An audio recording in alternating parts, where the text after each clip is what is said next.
Supposed to protect everyone. Well, they are, but listen, this show's nothing without you and your views. That's welcome our great British voices. Their opportunity to be on the show and tell us what they think about the topics we're discussing. Oh, four of you, lovely. Well, let's go to, who should we go to first? Lee Harris, let's start with you, Lee.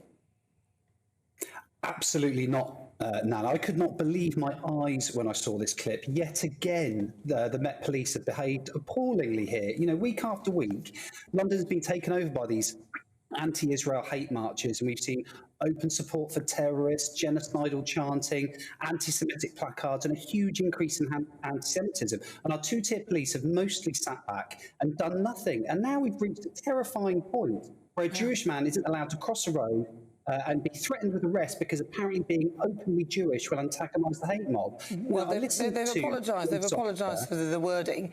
But I've got to come to Brian Dugan on this. So, Brian, surely if you were in that crowd or you were the Jewish person there, to be removed from it would be for your own safety. Is he right? Was he right? I get your point entirely, Nana, and you certainly could take that tack. I do feel, though, if you put yourself in the shoes of the person who was described as openly Jewish, if I was described as being openly Irish, and a policeman said to me that if you remove yourself, sir, I might have to remove you. You're a breach of the peace. I don't think I'd take that terribly well, Nana, and I can understand therefore why this particular gentleman hasn't really taken that well either. And I think the guy was a bit backhanded in terms of how he confronted the person just stood there. We all have a right to stand by, and we all have a right to be protected in terms of this. But I think that the men put themselves in glory yet again. Your audio's flipping in and out, so I'm going to go to David Baum. David. Hi, Nana. As you know, I am Jewish. I'm prejudiced or biased in this situation. Are you openly Jewish? I'm openly Jewish. I'm openly black. In fact, tomorrow I'm running the marathon. I'm wearing the yellow ribbon of Bring Them Home.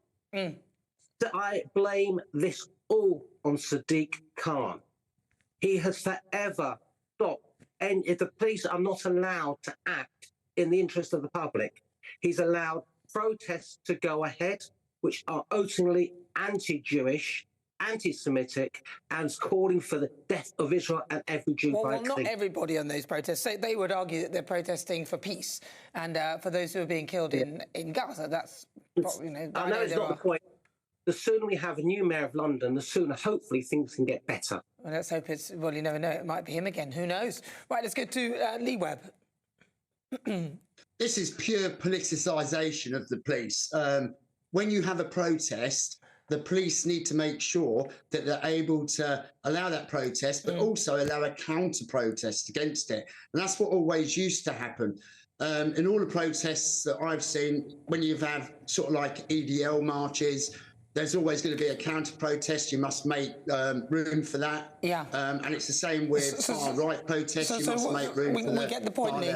So were they right then? Was the police officer right, though, to say, look, you can't... Absolutely not. In this case, it was an individual.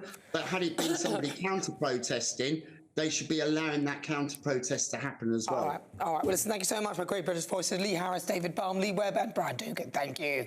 Right, so what are your thoughts? Get in touch. gbnews.com/your